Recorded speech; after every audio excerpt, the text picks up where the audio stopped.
Good afternoon, everyone. I want to welcome everyone to our October 29th Transit and Transportation Committee meeting. Today we have two items that we will be discussing today. The first one is transportation projects, design to construction process. The other one is parking for our downtown business owners. So we'll start with the first one on transportation projects, design to construction process. I'll turn over to our Assistant City Manager, Ms. Haywood, to get staff started. Thank you, Chair. We have Kenneth Ritchie, who will be coming to the virtual podium. This is a follow-up to a conversation that the full council had on the city's implementation of both our park and transportation bond. You asked staff to work together to identify either procedural opportunities in the way that the staff performs the work, or policy opportunities or changes in the way that the council interacts with projects that might help to increase the efficiency of our project delivery process. So Kenneth is going to go through some of the existing processes in pretty a lot of detail today, and also identify some of the opportunities. For clarification, he'll get to this. Certainly, we'd be open and happy to have the committee's recommendation to the full council, but ultimately this is more direction to staff and wouldn't result in any technical resolution or ordinance. So most of this is really the way in which we do the staff's work. So with that, I'll turn it to Mr. Ritchie.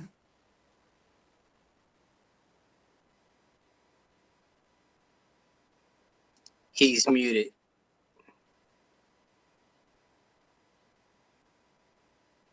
Good afternoon. Kenneth Ritchie, Roadway Design and Construction Manager with the City of Raleigh Engineering Services Department. Here to talk through our transportation project delivery. So with today's presentation, we'll go over the current design process. We'll talk through some areas and some potential process improvements. We'll kind of look at a recommended design process, and then go through some recommendations associated there too. So the current design process. The current design process and the way we have it mapped here starts with our bond approval and then ends with our notice to proceed, which starts construction. Wanted to really frame the entire process from the time that the funds are approved by the voters and what that process would look like in terms of the full implementation. As we work step by step through this process, the next step beyond the bond approval would be the fiscal year CIP approval, where the projects would be let out in some sort of staggered fashion over the course of usually 3 to 5 years. Once we have a project that has been identified and approved as part of that fiscal year CIP, we then go out for our design consultant solicitation and selection process. This is where we're advertising for those professional services, reviewing the submittals that we get, identifying our design consultant, and then working through with them on scope and fee negotiations associated with the scope that we have for the project. The next step in that process, and also at the end of that selection process, typically that's going to require council action on the contract because of the amount of that contract. And so that's really kind of the first public touch point beyond any bond conversations with regards to individual projects. The next step is going to be the contract execution. Once we have that approval from the council, we then work through, we get that contract routed, and then once it's executed, we then issue essentially a design notice to proceed, where that consultant begins their design work. Under our current process, the next step in that process, and between that would be some design planning efforts where traffic assessments, environmental assessments, some initial surveying work are being done to really kind of identify what the constraints are we're working with on the project. The first kind of public touch point that we then have is called our pre-design public engagement. That's where we're getting the project back out in front of the public, introducing the scope, and really going out and asking for feedback from the public on areas of concern, anything that is going to help us make sure that the design that we are working towards is really in the best interest of all the corridor users. Once we get beyond that, we've got further information that helps us then really start getting into some of the more detailed design, working towards a finalized scope or a finalized concept. Through that process, we are starting to put typically what's going to be a cross-section that is generally in line with our UDO on the street, really starting to see what impacts they're going to be. Understanding what stormwater mitigation will be needed, how we convey stormwater, how we start to implement bicycle and pedestrian facilities within that corridor. Then today we would go out for what we call our early design public engagement. This is typically around the 25% stage, and we're going out with this is what the design looks like to date.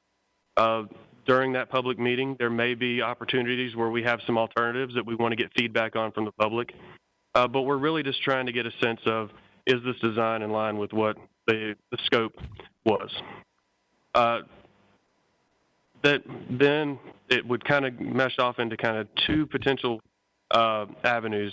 We would start working towards advanced design, but more recently, through an effort with two staff members, one in engineering services, one in real estate, to really look at some concurrent processing and our opportunities to work things as we work through our critical path. We also do a real estate introduction today. This is the first time that we're introducing the real estate agents to the public, that they will, and really giving that face for who will be working through the property acquisition for these projects. And two, with that is some preliminary property owner engagement. As we start to identify what some of those impacts may be to property owners, we're trying to give them some sense of what that may be. Really trying to start those conversations early and really trying to set the stage for when we do get the authority to then move forward and work into actual property negotiation. Along our critical path, we work through kind of that final design, and then we get to our advanced design public engagement. This is where we're going back out to the public with a more advanced design. Typically, this is going to be somewhere in the 65 to 75% design stage, really going back out to the public to let them know this is what the final design is really going to be looking like. Certainly at any of these design touch points, we get feedback with regards to the design, but certainly the later we go into that process, the more impacts it can have on our delivery schedule. After we go through that advanced design public engagement, our next step is our City Council update presentation. And this is where we're giving the council an update on where we stand with the design, where we're standing with budget, schedule, and then really just trying to make sure that we're on a good course before we move into our final design and permitting and really getting into the heart of our real estate negotiation. The final design, permitting, and the real estate negotiation do kind of work concurrent today. And on the heels, that's where real estate's going out. They've got easement information based off the designs that we provide, and they're going out and acquiring the property necessary to help build the project. During the final design and permitting that's running at that same time, we're working through with various agencies to get final approvals on the design and get the permits that we need to be able to actually construct the project once we get to the point of having a contractor under contract. During the final design permitting and that real estate negotiation acquisition process, there is a condemnation authorization if it's necessary. During the real estate negotiations, it may get to a point where a settlement just isn't possible, or things are starting to slow and it may not be possible. And so that authorization really is a statutory authorization that we have that would allow us to go file the condemnation, the taking lawsuit, if it's necessary. That does not say we're taking ownership of that property at that time. It just gives us the ability to go file that when it's needed. The next stage, as we get through that, and once we've got final permitting, is construction bidding. This is where we're advertising the project to the contracting community to help us work through building it. We then do a pre-construction public touch point where we're going out to the public, really giving them notice of the project, giving them some heads up as to what they can expect during the construction process, and really giving them points of contact during that construction process. Then we get towards the final stages of getting to notice to proceed, and this is really that date where we need the property that real estate's been working to acquire in hand. And so that's where that condemnation filing would come in. Typically today there is a two-stage kind of condemnation authorization, condemnation filing. For our electrical, any properties that have electrical utility easements on it, we usually try and have those property rights in hand 3 to 4 months ahead of time, so that we can work with Duke Energy on starting their efforts to relocate their utilities that we would need relocated in order to facilitate the design. And then any other remaining properties that would need condemnation, those will be filed really kind of prior to that notice to proceed date. And then notice to proceed, that is when we've given the contractor the okay to go ahead and start. And typically they're going to start within 2 to 4 weeks of that notice to proceed. The target timeline for the design contract execution to the notice to proceed is typically 24 months, but that can vary based off a number of factors that can impact the schedule and in certain cases can also impact our budget. So what are some of those timeline drivers that can impact the ability to finish projects within that 24 months? Project scoping, public engagement feedback, external coordination and permitting, property acquisition, and then certainly staff resources. And I'm going to go into detail on each of these on the following slides. So project scoping. As a project is taken forward as part of the bond package, it's been that corridor has been identified for a need for some level of improvement. And typically it's going to be some level of widening, bicycle, pedestrian facility improvements that are really necessitated based off of a level of assessment, volume, vehicular volumes, pedestrian volumes. And so as we get into the design phase of it, we get a scope that we really are asking our consultant or our in-house design staff to really work on designing to make it fit and be able to be constructed. However, there are times that we do get project scope changes at a number of points throughout the process, and that can have an impact on project schedules. So what are the types of changes that we may see from a scoping standpoint? We may see cross-section changes. I know more recently there's been conversations regarding bicycle facilities, where those go. Historically, they were adjacent to travel lanes in the street. The philosophies have changed, and it's starting to move outside. Those are things that can have an impact depending on when those changes come in. Intersection treatment changes. There's a number of different intersection treatments that we can see implemented for different intersections.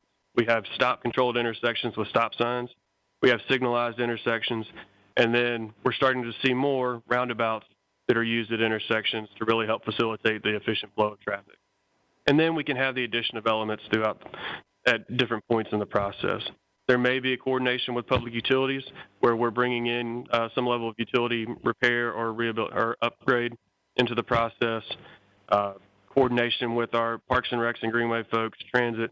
There's a number of different elements that can be added that could impact that schedule. So what can these scope changes result from? Public feedback is one of the big ones. Certainly the public has their ideas on what they would like to see with these corridors, and that feedback can, depending on how it's utilized, impact not only the design that goes forward, but the schedule in terms of moving that forward. External coordination and permitting. We coordinate with a lot of external agencies that I will be getting to here shortly that have design guidelines and requirements for their own facilities and for their own processes that we have to comply with, that those can have impacts on our scope. And then property acquisition. Challenges with certain properties may negate or may have us looking at ways to try and change that design to kind of work through that. But just a number of different things that can play into the project scoping that can impact our schedules. Public engagement. Raleigh has a very robust public engagement process. Today, we have what I will call 5 milestone kind of public engagement points throughout our process. Those are the pre-design public engagement, early design public engagement, the advanced, our city council presentation, and then our pre-construction public engagement. But also during that time, we have 2 touch points with the Bicycle and Pedestrian Advisory Committee. Today, those are early design and advanced design. There is, in certain circumstances, coordination with the Appearance Commission, where we have public art integrated with our projects. And then throughout this process, we are working to regularly update the public with regards to monthly mailings, monthly emails, and utilizing social media, and really and trying to make sure that we're keeping them up to date on what's going on with our project.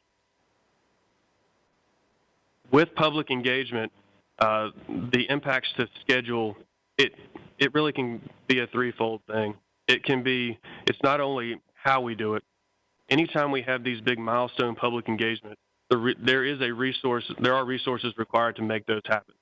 Whether it's upfront planning for those efforts, whether it's staffing those public engagement meetings, as we would have had prior to COVID.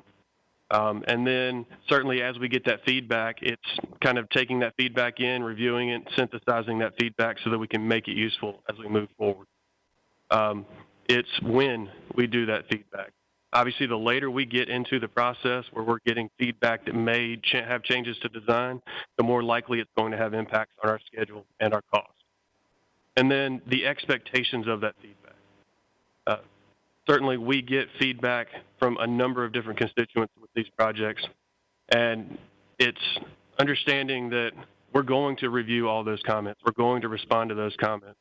But to be able to go through and say that we can accommodate every piece of feedback that comes in, that can have impacts on the schedule and on the design.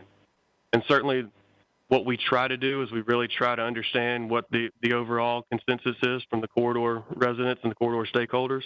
But certainly, there are residents that really like to see their ideas pushed, and that, again, is resource time that has to be in terms of working through with those constituents. External coordination and permitting. There are a number of parties and agencies that we deal with in terms of whether it's permitting or whether it's logistics coordination, infrastructure coordination.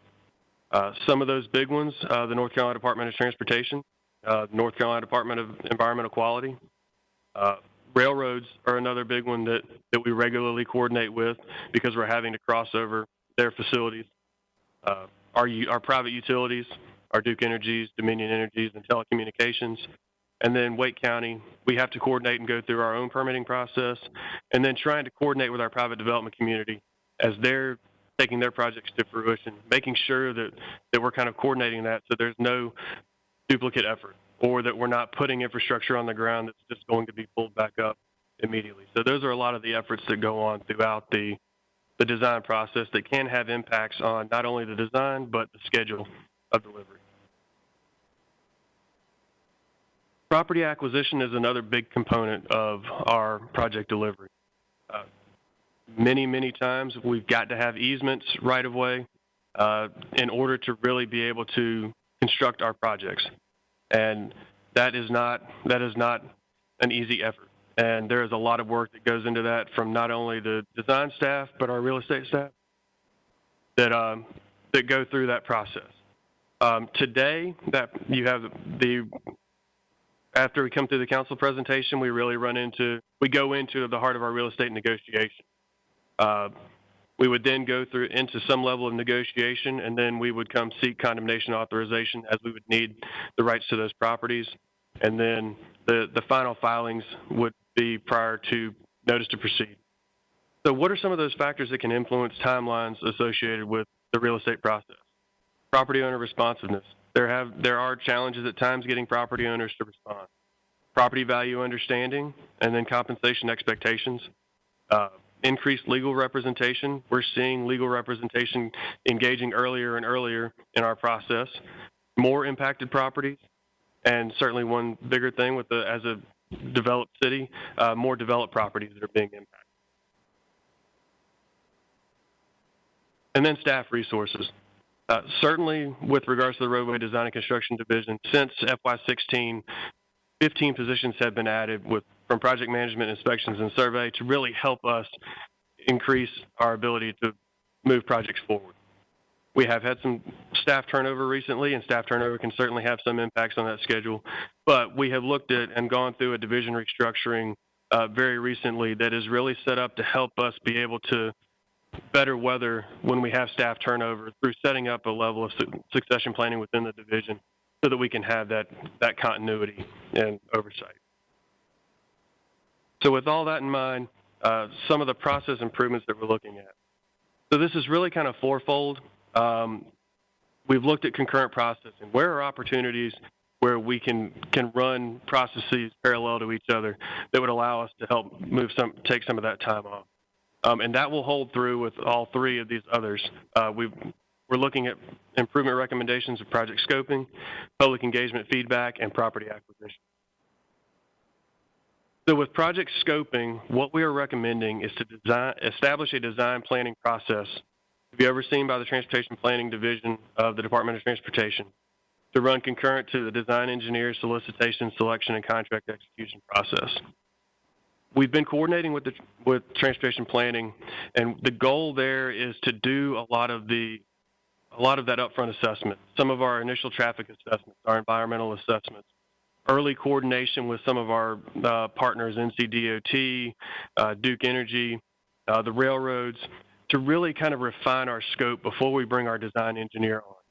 Our hope is that through that, once we have the design engineer under contract, we have at least a very narrowed scope that we're handing them that they can then take and run with from a design standpoint. Also with this, we are looking at moving our pre-design public engagement meeting from after we have our design consultant on board, actually having that as a staff-led event during that contract execution process. That's additional information that we can then be able to provide to our design engineer that will help them as they move forward through the early design stage, heading towards our next public engagement benchmark. Public engagement. What we are looking at with this public engagement is to revise the current public engagement strategy, reducing the number of milestone public engagement touch points, and better leveraging more regular engagement with the public through traditional electronic mailings and available multimedia tools. One thing we saw in terms of benchmarking against some of our peer cities, typically what we see is 2 to 3 kind of milestone public engagement meetings. Typically what you'll see is you'll kind of see a concept or a pre-design, some level of a design meeting, and then typically more of a pre-construction meeting, in addition to the touch point that they have with the council. As you can see here, we've got on the left side of the screen, we've got the current milestones and those current tools we're looking at. And really the big change with regards to this is instead of having an early design and an advanced design public touch point, we're really trying to look at combining those into a design touch point that would be a little bit later than our early design, but a little bit earlier than our advanced design, where we're really starting to get some infrastructure on the ground. We've got some preliminary property impacts that we can show property owners and really go out and have that as that point where we're really wanting, that becomes a good stage for us to solicit additional feedback because we've got the ability to accommodate that feedback into the design without having significant impacts on our schedule. The other piece that we're looking at here is really enhancing how we communicate on a regular basis. And this has been born out of some modifications we made to our process during our response to COVID-19. We're going to be looking at doing bi-monthly project videos where we will have our project managers on film kind of giving updates on the project. This is what we've achieved over the last 2 months. If we've got any feedback we need from the public at that point, we could put that out there with some surveys to be able to get that feedback. And then really kind of leading ahead to what they can expect over the next couple of months with regards to progress. And then the intermittent feedback surveys, really trying to better integrate it into our overall process so that it becomes a regular point of feedback throughout the design process. And then the last area of potential recommendations is property acquisition. I will say in benchmarking, what we're looking at recommending is not necessarily the most common thing, but certainly I think it's something that, as we talk through, I hope you'll see. So our recommendation is to adjust the timing of City Council's authorization of condemnation, providing this authorization at the conclusion of the project update presentation, with no earlier than dates for filing provided as part of that recommended action. As alluded to earlier, the act of authorizing the condemnation does not give us the right to access that property. Until we have actually filed the lawsuit with the county, we cannot access that property. And so the timing of the authorization, today, there have been times where, because it's been into real estate negotiations, there are times that it can feel punitive. You work through negotiations, get to a point where you just can't move forward, and then it's like, okay, now we're gonna go get this authorization. Two, at that point, the number of property owners being negotiated with has dwindled down, and so for some, they could feel singled out with having that list put on the council agenda. So certainly the hope with this is to change the stigma, make it more process-driven versus feeling punitive, and really trying to give a larger, unimpeded time for our real estate agents to work with our property owners to really work towards settlement of the property rights that are needed for these projects. And really harnessing the people relationships that our real estate agents really go out and establish, and being able to hopefully settle more cases before we go and actually have to file condemnation. So our hope would be that this would actually look at a minimization of what we see from a standpoint of the number of filings we actually have to take. And so the recommended kind of flow, the council action after that presentation would be the authorization. Real estate would then work through, and the time that would be needed for those negotiations will vary based off the size of the project and the number of properties that are impacted. And so that's part of why we want to provide those no earlier than dates for filing with that action. So it provides an expectation to the public as well as to the council of exactly how long we're committing to negotiating for these property rights before we would actually go file. And then this is just a listing of the cities that we were able to benchmark against. 6 cities from North Carolina, and then we were able to touch base with 5 cities nationwide. Certainly, as I alluded to, for most of these, the 2 to 3 milestone public engagement was pretty consistent across them with regards to the condemnation authorization. Cincinnati and El Paso, Texas are 2 that do that condemnation authorization earlier in the process. Most do wait till later in the process for that authorization to come.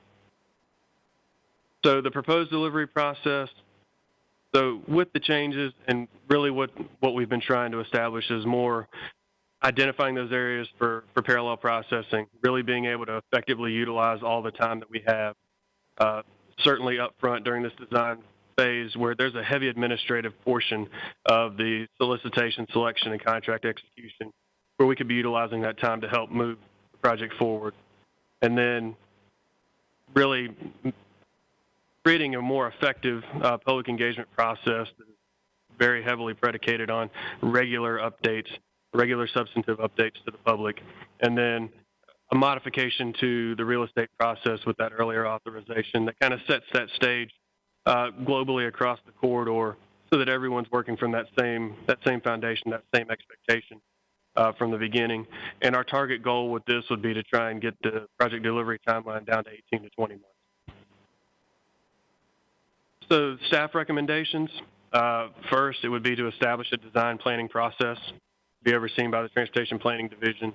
It would run concurrent to our design engineer, solicitation, selection, and contract execution process.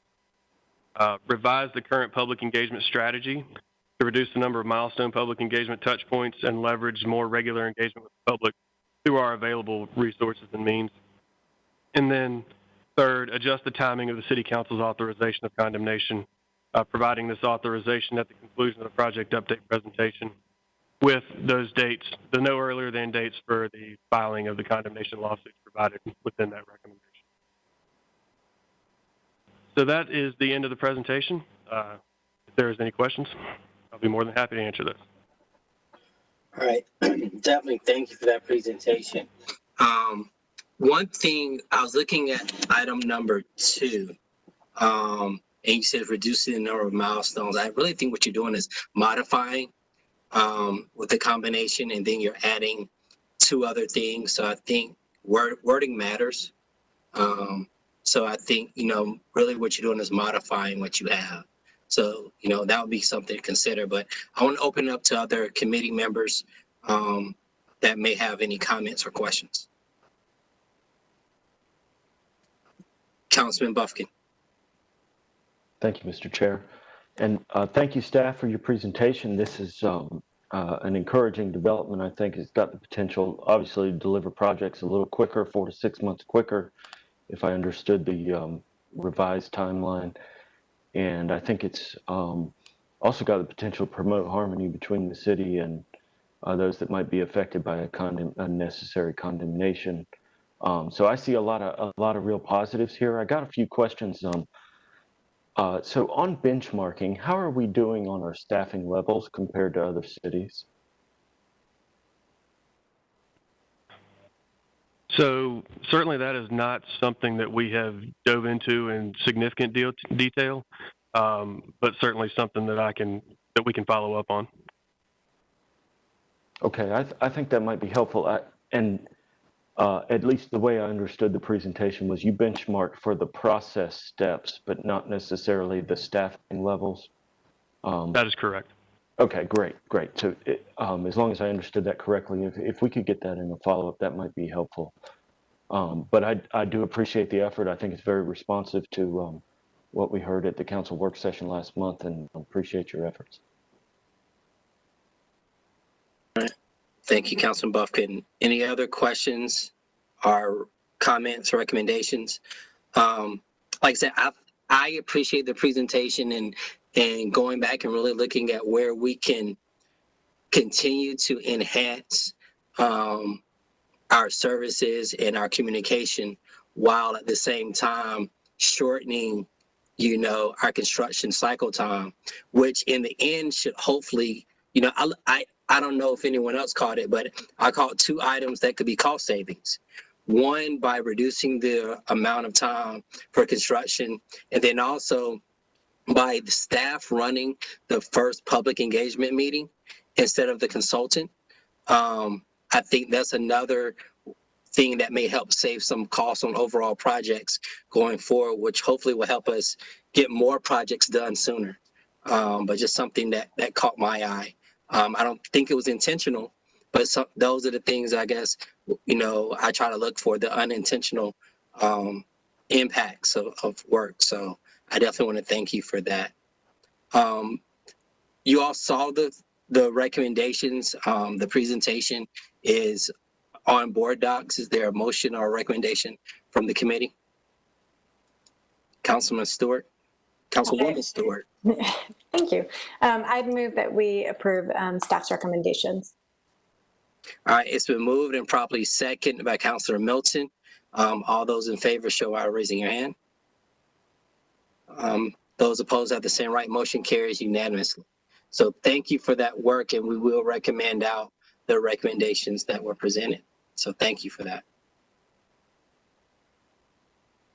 Next we have, The chair, thank you. We'll have Matt Courier coming forward from, he's the manager of our parking division within our transportation department.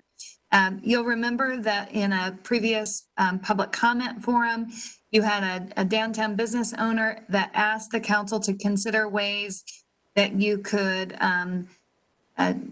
either discount or offer for free parking for downtown business owners. So staff has done some work in terms of if the council, or if this committee wanted to recommend that the council take action, what that could look like.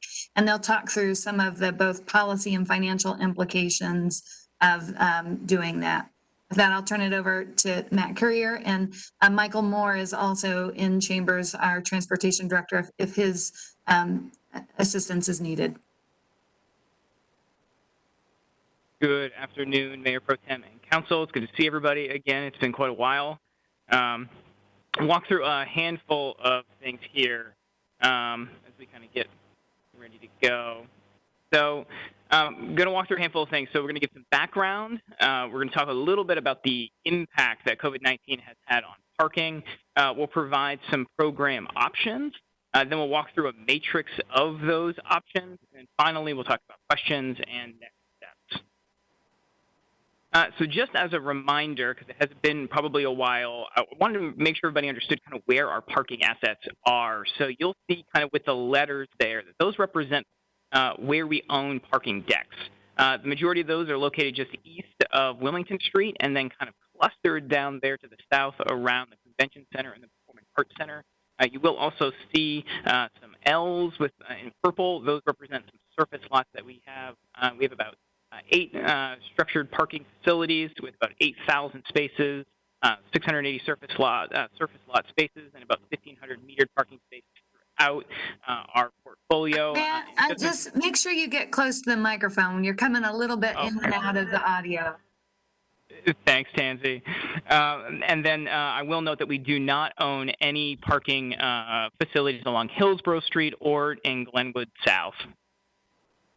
Some kind of high-level parking policy highlights. So our on-street spaces are really supposed to be for high turnover activity. What that means is the more times that those spaces turn over, the more customers have access. What we aim for is between about 80 and 90% occupancy on any given block. And what that means is that typically customers would find maybe 1 or 2 open spaces when they go to those storefronts. We do that with a couple of tools. We have time regulation, we have cost that we apply with our meters, and really the goal of those on-street spaces is for high turnover. We also have off-street spaces, and those are really there for longer visits. So those are your commuting parkers, your special events, really low turnover parking sessions. Folks that are coming for 4 or 5 hours and visiting town, we really want to see them in those off-street locations. Some other kind of longer-term parking policy efforts that we've undertaken over the last several years. One of the really important ones there is that we wanted to create a self-reliant parking enterprise fund.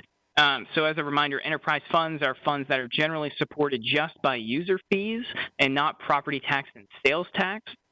We were able to achieve no general fund subsidy for our parking fund since 2018. So the last few years, no tax dollars have gone to support the parking fund. The next is to encourage private investment in our parking supply. So you'll remember last year and the year before, we made changes or 2 years ago, we made changes to our parking pricing to shift it to be closer to market-based pricing. Why that's important is because parking is really expensive to build. We're talking $30,000 a parking space for above ground and close to $70,000 for below ground. And if we underprice it, when we own over 60% of the parking market, we discourage the private industry to be able to build it. So we continue to be reliant on just the city's parking facilities and not private parking facilities coming in. Next, we want to shift long-term parkers to our off-street locations. So what we did when we changed pricing is that we actually lowered the price of hourly parking deck parking to match on-street. So it's $1.50 an hour in our parking decks or on-street to really get those folks who wanted to stay a while, not to incentivize them to park on the street, but really incentivize them to go into those parking decks. And then last, we want to encourage alternative modes of transportation. It's important for us to always remember that parking is just part of a broader transportation ecosystem. We want to see people take alternative modes of transportation, and if parking is underpriced or too easy to have, then you don't see people take alternative modes like walking, biking, and transit. We also wanted to walk through some of the things, some of the COVID-19 parking relief that has occurred over the last several months. So you'll remember that we turned off our parking meters between March and June, so on-street parking was free during that period. We implemented over 120 temporary curbside pickup zones. Those were located directly in front of retailers and restaurants, so folks could go in and do that new pickup and delivery culture. That removed about 200 metered spaces throughout our supply.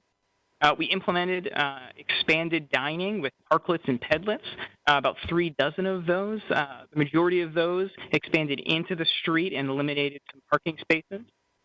We also allowed monthly accounts in our parking decks to pause their account for April and May, so they were able to not pay but still keep their space and then start payment again in June.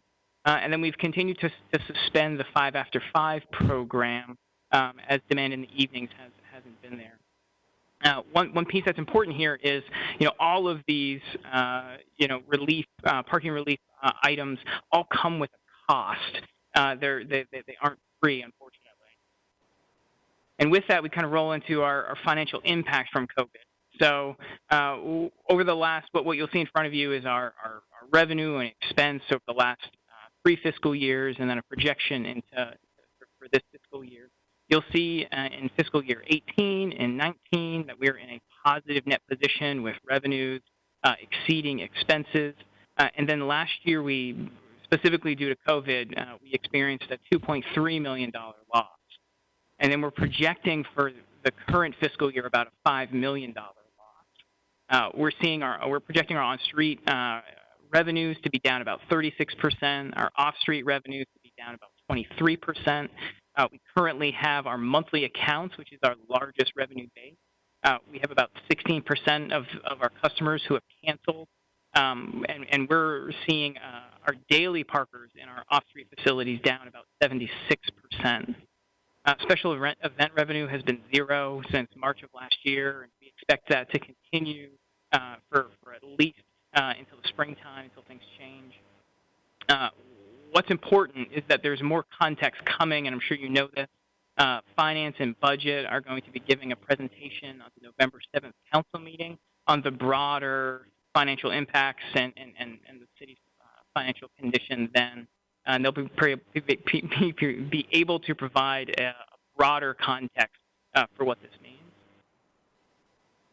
Keeping with the revenue trends, monthly parking here, you can see continue to slowly increase from September until March, and then you see that steep decline in both April and May, specifically due to us allowing folks to cancel their accounts. I'm sorry, to suspend their accounts.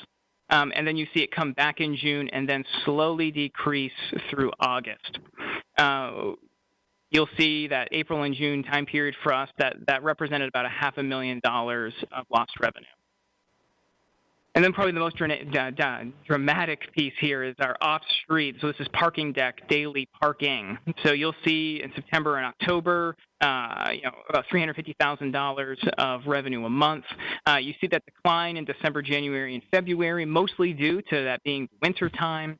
And then when COVID starts to really become a high impact in February, March, and then you really see it go to really the bottom in April with almost no parkers. There has been a slow increase, as you can see, over the last several months, but again, we're still at a fraction of what we were pre-COVID. So kind of the core question that we're here to talk about is this temporary parking relief program. And the core question for us is kind of how can we provide financial relief for small business owners that are parking in downtown Raleigh? So we're going to walk through potential program design components. We're then going to walk through 4 potential program structures that we've put together to present and get your feedback on. And then we did a staff program evaluation matrix where we placed all of these different programs and evaluated them. So one of the important pieces when we talk about the potential program that we could create are the different components.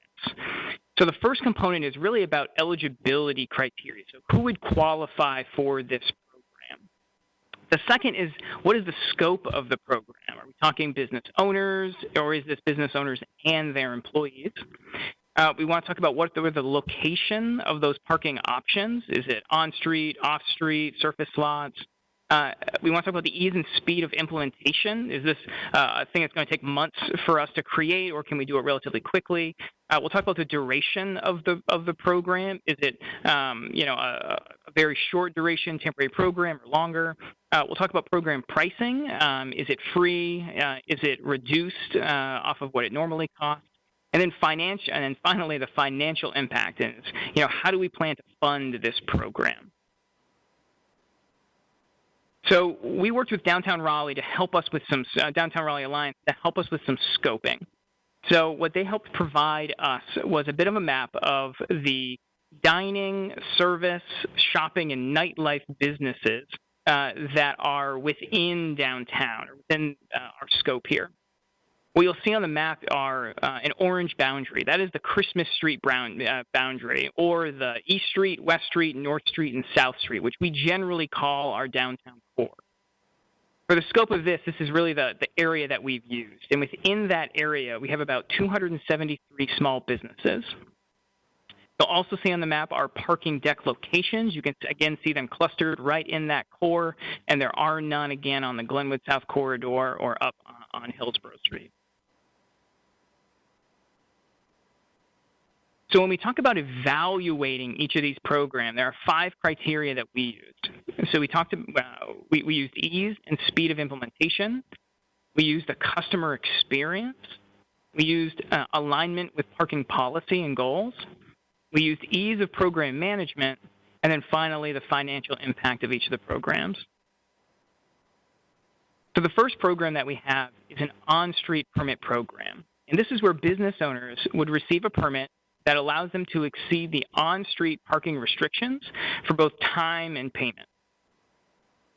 For this potential option, we use the eligibility criteria of the business being located in the downtown core, it being a business with 49 employees or less, and that the business must have a storefront and be either retail, restaurant, or personal services. For the scope, we said that this program could only be potentially for business owners. And that was really to limit the sizing of this, given the limited amount of on-street parking spaces that we have. The location of the parking option would be any legal on-street parking space. So this wouldn't allow folks to park in an ADA parking space without a placard or in front of a hydrant or a no parking area. That's really being only in legal on-street parking spaces. The duration of this, we chose 4 months to end in the springtime of 2021. We chose that because that's when we hope that we're going to see folks coming back in bigger numbers, and we would want to, again, see more available on-street spaces for those folks coming back. So this option, we put it against several of our criteria in this matrix. So the first criteria is ease of implementation. So we think this could come to market relatively quick. We could get this rolling relatively quick. In a few months, we could have this program up and running. We would need to procure a hang tag or a laminated permit for folks to put on their vehicle and show. For the customer experience, they would be able to hopefully park. This would be the option where they can park probably the closest to their business.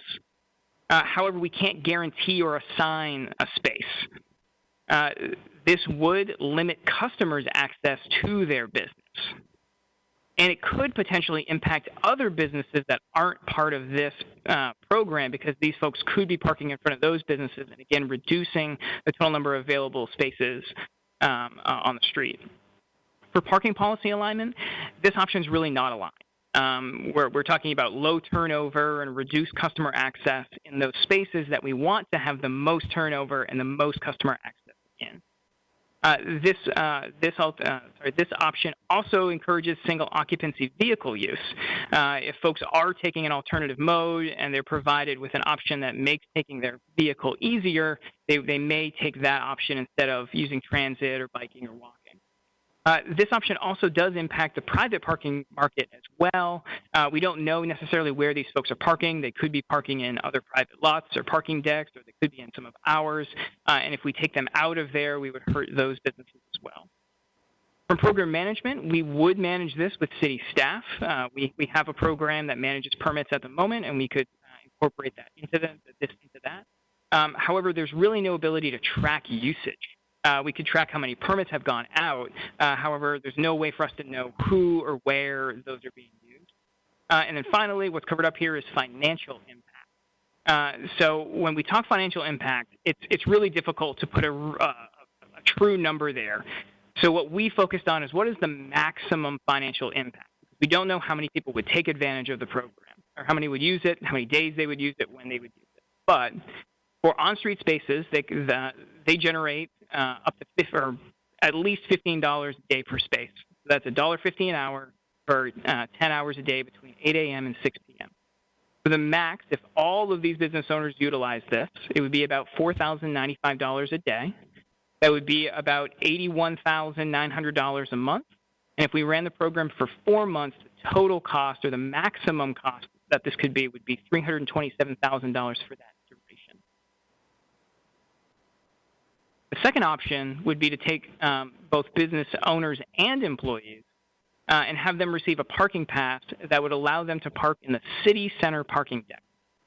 So we'd use the same eligibility criteria. They have to be located in downtown, small business with less than 49, storefront, retail, restaurant, or personal service. We expanded this beyond business owners and then included employees, but we put a max of 5 passes per business. We put the location of this at the city center parking deck. You may also know it as the Red Hat parking deck, and they would have 24/7 access. We chose the city center parking deck because it has one large business that uses the majority of the parking deck's capacity. With a program like this, you need to be able to monitor how and when folks will come back. And we have a pretty good guess at when this large business may bring their employees back. So we can better manage any conflict between new parkers coming in and the commitment that we already have to the folks that have monthly parking accounts. The duration, again, we would choose 4 months, ending this in spring of 21. And again, we think that that would coincide with an anticipated return of that large parking deck user. To remind you where this parking deck is, it's highlighted here on the screen, just east of Wilmington Street, probably on the lower third of downtown.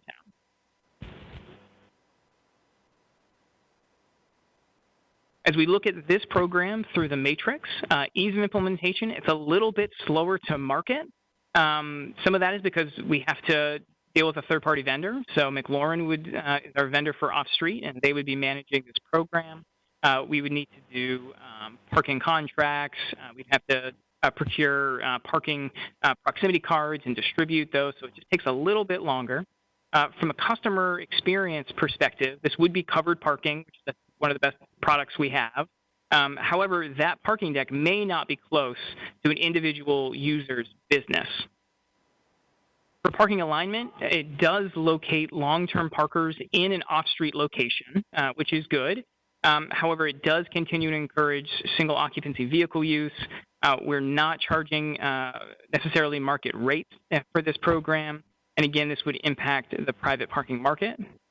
From a program management perspective, this would be managed by McLaurin, who is our vendor on our off-street locations. We can track usage in this example. So we would know who has them, how many times that they've utilized them. We would need to do very careful monitoring of returning customers, specifically the very large customer that utilizes the majority of that parking deck. This parking deck can handle about 1,500 parkers at once through this program, so there wouldn't necessarily be any issues that if everybody that could take advantage of this program took advantage of it, that we could fit them into this one single location. But again, there could be potentially limited duration. So if that large business came back and their parkers came back prematurely or before when we think that they will, that would hurt this program, and we'd have to shift. From a financial impact perspective, those parking passes are $125 a month. So if we had 5 per business for all the businesses that we think would be eligible, that maximum cost would be $170,000 a month, and for a 4-month duration, that would be $680,000.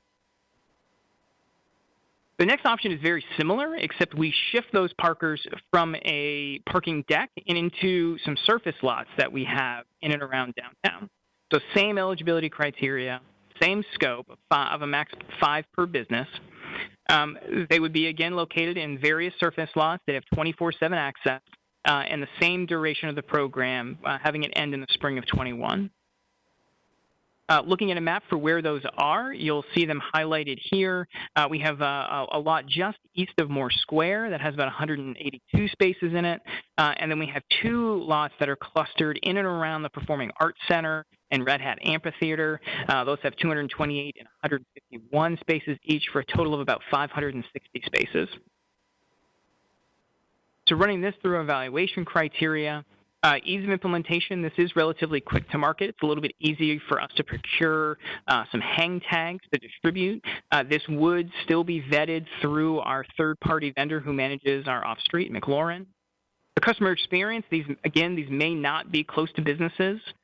These do tend to be a little bit further out than where our parking deck locations are, so it may be a little bit of a walk for folks who take advantage of this. And it's uncovered parking, so their vehicles would be open to the elements. For parking policy alignment, very similar to the last option. This does locate long-term parkers in off-street locations, but again, encourages single occupancy vehicle use. It's not market rate, and it would impact the private parking market. Program management, similar where it's managed by McLaurin. We can monitor usage to some extent. So we've had very little utilization of our surface lots. And we would have to monitor manually how many folks are coming into those lots and how utilized they are during this process. But it's easier to monitor that than in a wide open on-street permit situation. And we believe that these lots can handle about 500 parkers at once. We think this could be sufficient depending on how popular the program is because all the folks who may want to take advantage of this may not take advantage of it for the full duration and at the same time and not on the same days. So having an option with less spaces available may not be a hindrance to the program, but there is risk if it's incredibly popular and everybody wants 5 passes and every business takes advantage of it, that there may not be enough space here. For financial impact, monthly passes in those surface lots are $60 a month. So it would be a max of $82,000 a month, or for the duration, $328,000. Last, option 4, we could create a temporary parking relief program fund, and I know that's a mouthful. So this is where we would run a similar program to the off-street, where business owners and employees would receive a parking pass for the city center parking deck. However, we could modify and make more specific our eligibility criteria. So we could mirror the COVID-19 Business Relief Fund that Council already set up. The scope is very similar with 5 max per business. The location, again, is the city center parking deck. However, the duration, we could set this up where it could run until a council appropriation of funds is depleted. So in this example, unlike the other example, we could very easily cap the amount of dollars that goes towards this, but that would also cap participation. I'm not going to read all these, I promise, but these are the qualifications for the Small Business Relief Program. As you can see, they are much more in depth than what we have suggested on the other options, and include financial pieces, which make it much more difficult to evaluate by staff or by McLaurin. And then there was a lot of required documentation around finances and other pieces that were part of that program, which may or may not be appropriate for this program. So running this option through the matrix here, this is the slowest to market. We would still have to do parking proximity card distribution. However, we would require potentially more documentation and higher eligibility criteria for folks who would participate in this. So like we did, or like the city did with the Small Business Relief Fund, we may have to hire an external partner agency to do the vetting, depending on how strict we want to be with eligibility criteria. For the customer experience, it's covered, but again, it may not be close to the business. Parking policy alignment is going to, place long-term parkers in off-street locations, which is good, but again, encourages single occupant vehicle use, not market rate, and it would again impact the private parking market.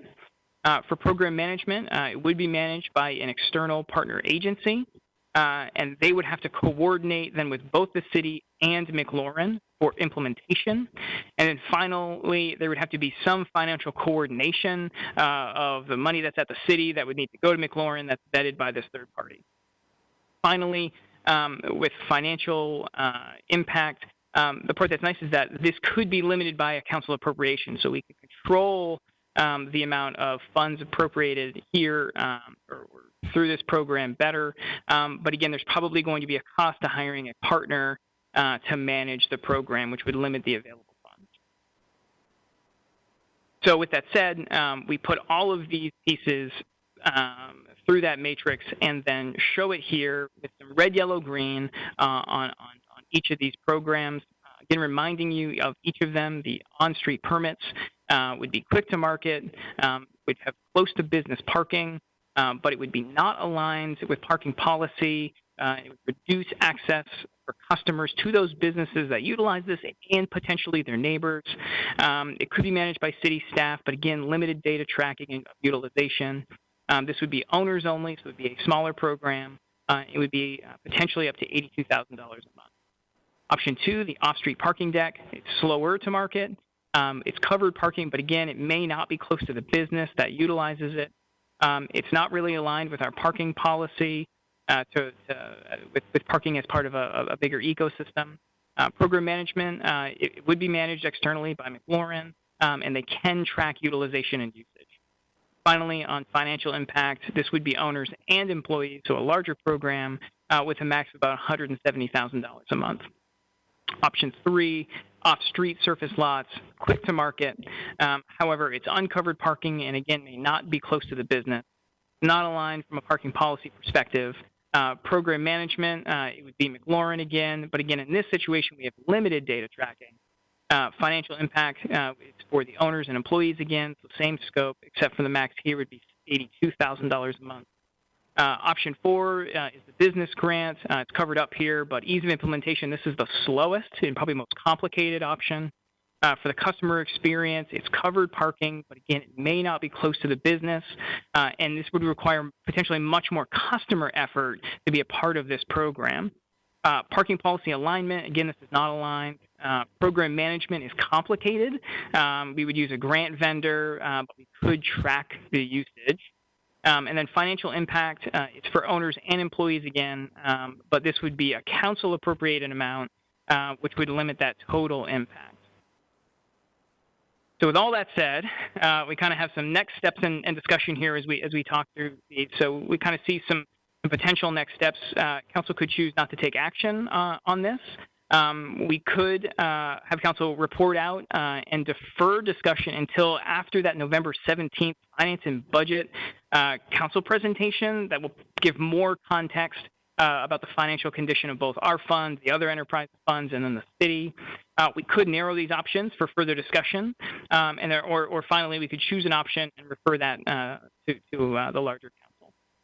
So I welcome any questions as we move forward. So, Chair Branch, just one clarification that I want to make that I think was subtle in the presentation, but is worth being more overt. When the council has made similar decisions recently to defer or subsidize activities in the parking fund, rather than expecting the other users of the parking fund to subsidize those activities.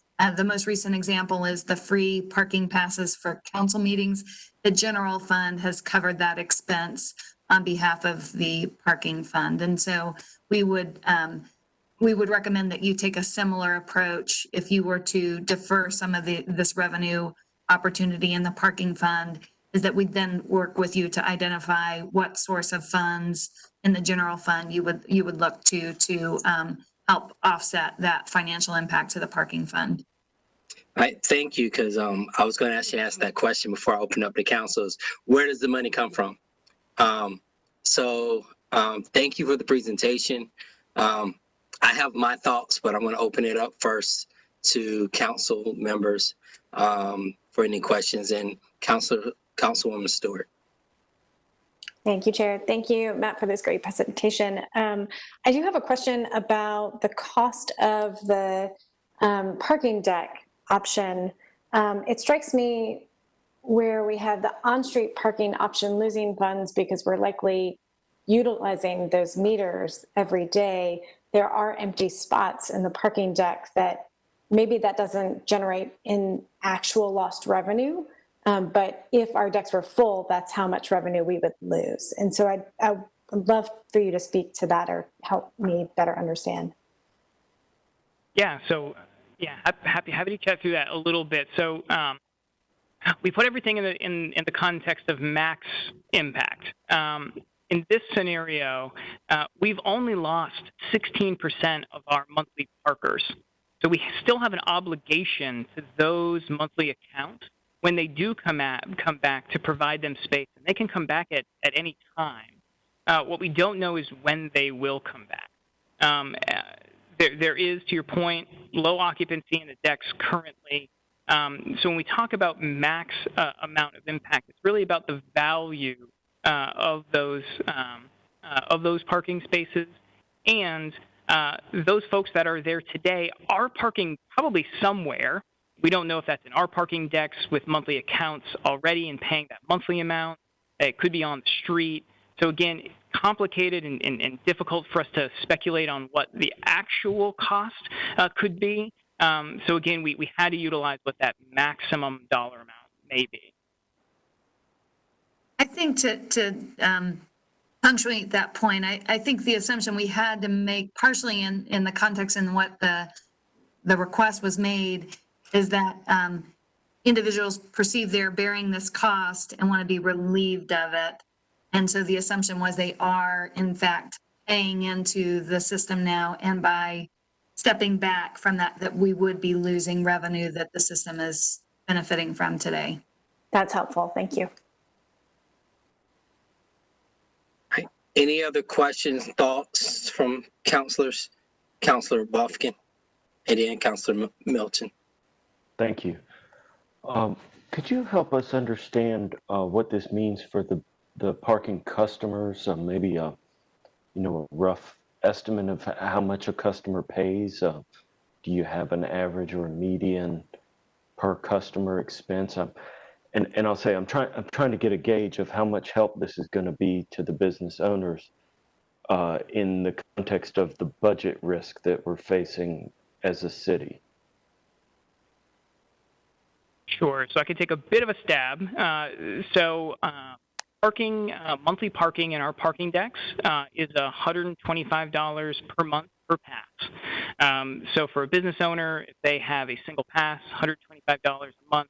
If they're paying for their employees parking as well, it's exponential from there for how many passes they have.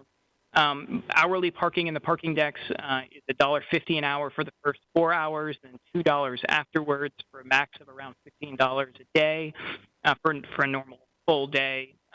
On-street parking is in the downtown core, $1.50 an hour, and then outside of that is $1.25 an hour. But again, those on-street spaces, we really want to limit those to folks that are only there for the time period on the sign, so an hour or maybe 2 hours at max. So depending on what those individual customers' choices have been on how they're parking, that's how much it is with us. It's either less in surface lots that we own, private surface lots, and private decks are kind of all over the place, but the max there is right around $140 a month in Raleigh.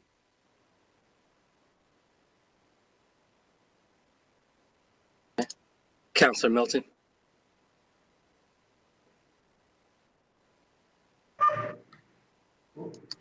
Trying to unmute myself and turn my video off. Tech problems. Thanks for the presentation. I really liked the chart at the end where it showed the 4 options, and so we sort of weigh the different scenarios against each other. I'll just say that with this being a temporary program and sort of a fix to an emergent issue, I'm not terribly concerned with how this program aligns with our parking policy, just because it's not something we're looking at doing long term. And I think we've had to be pretty creative and adaptable over the past year, especially with COVID, trying to do things that we don't normally do.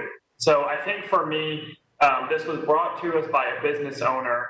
And if this is something we can do to help our downtown business community in a short-term basis, I'd like to move it forward. In looking at the options, I think my preference would have been option one. To me, that kind of aligns more closely with how we handle our residential permit, from my understanding, where you live on a street that has metered parking or time-restricted parking, you can get a permit as a resident and you can park in one of those spots with disregard to the normal requirements as if a visitor can park.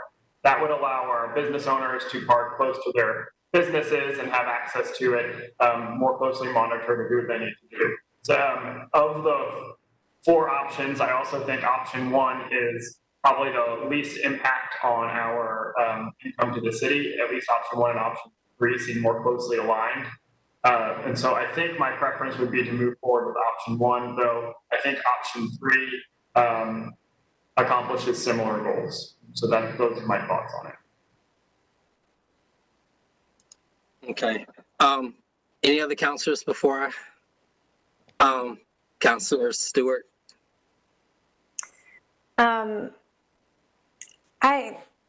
I recognize the need. I recognize a sense of urgency, though the urgency has been here for a few months now, just because we're still dealing with impacts from COVID, right? Like that urgency hasn't changed. However, I am really interested in getting the presentation, the budget presentation in the middle of November to see where this is and those financial impacts to the city. I also think we need to better understand the needs of the businesses who are asking for this. We've only heard from one owner. I'm texting with Bill King right now to see if others are asking, and he doesn't have a good sense of that. And so I think that speaks to we need to do as council members and folks, we need to go out and talk to the stakeholders about what, if this was to be offered, what would make most sense. I imagine there'd be a lot of retail shops who would say, don't you dare take away spots in front of my restaurant or in front of my business. And so I think we need a little bit more time on this is where I'm leaning right in this moment. Counselor Buffkin. Thank you. I was having very similar thoughts. You know, there's nothing wrong with taking some risk. We face some risk here, but I think what I heard Councilmember Stewart saying was, let's make sure it has a positive impact for the folks who need help.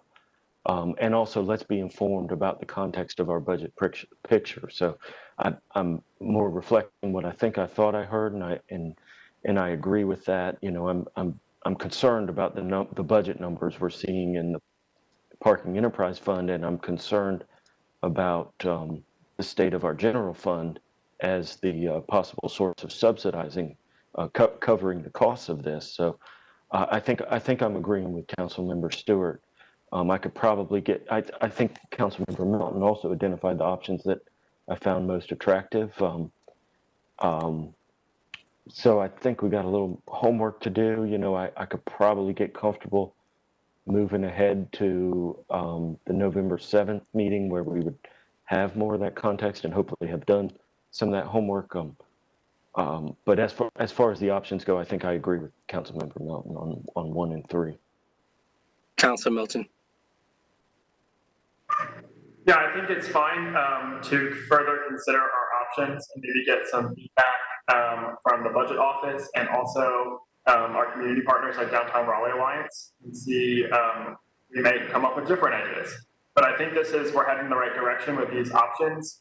I would also point out that if we were to go with option 1, it would be limited to the business owners. And from what I understand, there's a separate program for folks who work in the service industry. So this would be for someone who owns that storefront. And I don't know, but I can't imagine that there's going to be too many folks taking street parking since it would be limited to the person who's owning that storefront on that street, and there may be a handful of them. So that may be also something that perhaps we could look at how many storefronts abut certain thoroughfares and how many on-street parking spots we have there, so we could get an understanding of how many spots that leaves for someone who happens to just be passing by and wants to stop or frequent one of the establishments. So I think that may be a good piece to look at too.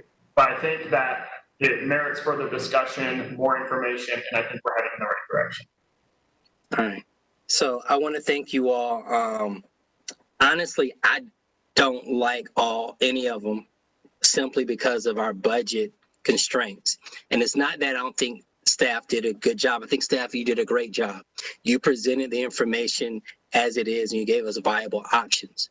My concern is the impact to our overall budget, and we don't know what else out there we may need to tap into the general fund for. We haven't heard back. I know at a previous meeting, we roughly heard about our water and utilities and the number of unpaid bills. You know, I don't know what we may have to do there that may require us to go into general funding. So what I'm hearing from the three of you is that let's receive the information from staff at the 17th meeting and revisit that. In that stead, that will require, in order for us to give a recommendation, we could recommend out and then have the full council give a recommendation. But I think it would be best if we gave the recommendation to the full council. So with that being the case, I would like to see who's available on November 19th for a transit and transportation meeting to discuss this one item. And then we can recommend it out on the 19th, and then it will go to the full council on December 1st. That would be my suggestion if you all are open to that for this one item. Because the next Thursday, I'm not able to meet because I'm going to be trying to pull turkey off my daughter's face because it's Thanksgiving. Councilor Stewart. Thank you, Chair. I can make the 19th work. I will throw out this other option of, I don't think, and I'm going to look at Ms. Hayward, I don't think GNR has a meeting for the 24th unless we throw something in GNR for our agenda. So we could take the 24th instead. I know it's still the week of Thanksgiving. I'm just throwing it out there. Right. I can make it work if we need to make it work. Councilor Milton. Yeah, I don't anticipate Economic Development and Innovation Committee we're meeting on the 24th. We are referring out all of our meeting on Tuesday. We referred out all of our agenda items. So I think it sounds like we have the entirety of the afternoon of Tuesday, the 24th, if we would like to do that instead. But I will say that for my own scheduling purposes, that's easier than the 19th, but I can try to make the 19th work. So the 24th is good for the two of you. Councilor Buffkin. Yes, Mr. Chair. Unfortunately, fortunately or not, for happy reasons, I will be unavailable on both of those days, but it won't hurt my feelings if y'all go ahead without me. Okay. So you're okay with us meeting without you? I'm looking back at the 24th. So EDI would not be meeting on the 24th? Perfect. So would 3 o'clock on the 24th work best? For staff, is that fine? Because that's only 1 week turnaround. Well, that's what we got now, 1 week turnaround. So We can certainly, we'll work offline and make sure that we work around staff constraints. You might, I don't know who's available, but we'll make sure there's somebody available to address the meeting. I do want to inquire, it sounded like there was some interest in getting some formal feedback from the Downtown Raleigh Alliance. We can certainly share this presentation and options with the Downtown Raleigh Alliance. It does provide them some limited time to get feedback, but we're happy to do that, reach out if that's the wish of the committee. I believe so, but Councilor Milton? Yeah, it may be helpful if we maybe narrowed down, maybe I'm creating too much work, but it didn't seem like there was any sort of interest in the option 4, which was the fund. So maybe we take that one off and we present 3 different parking options. And the 4th option, maybe we don't want any of this. And then send those to DRA. They could even maybe do a survey or however Mr. King wants to handle it, but they could say option 1 is the on-street part of the business, option 2 is the red hat, option 3 is various surface parking lots, option 4 is we don't have a desire for this program. Thank you for the feedback, and we'll follow up accordingly and present any feedback or information that we can at that meeting on the 24th. Okay. So is there a motion to hold this one in committee until our called meeting on November 24th? Counselor Milton, moved, second by Counselor Stewart. I try to get it out, but we need to make sure we have the right information before we make a decision. So all those in favor, I'll show by raising your hand. All right, motion carries unanimously.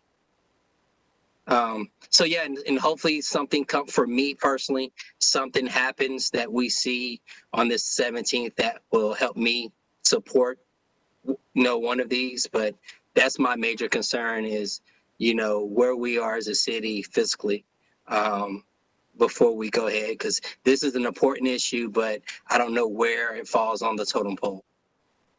Counselor Milton. Yeah, I would say I appreciate that. We are having to weigh so many different important issues against our resources at this time, and it's tough. And so I think that this is the appropriate strategy, but I appreciate you saying that. No problem. Thank you. With that said, I believe that concludes our agenda. And with that, we're at the end of the agenda. I call this meeting adjourned. Thank you. Oh, just for the record, for the clerk, we had no one, my understanding is no one called in for public comment on either issue. Or signed up. So that's why I didn't recognize that, but I want that to be on the record that we had no sign-ins or anything from my understanding for it on either topic. Duly noted for both. All right. Thank you. All right. With that said, we are adjourned. Have a great one. Thank you.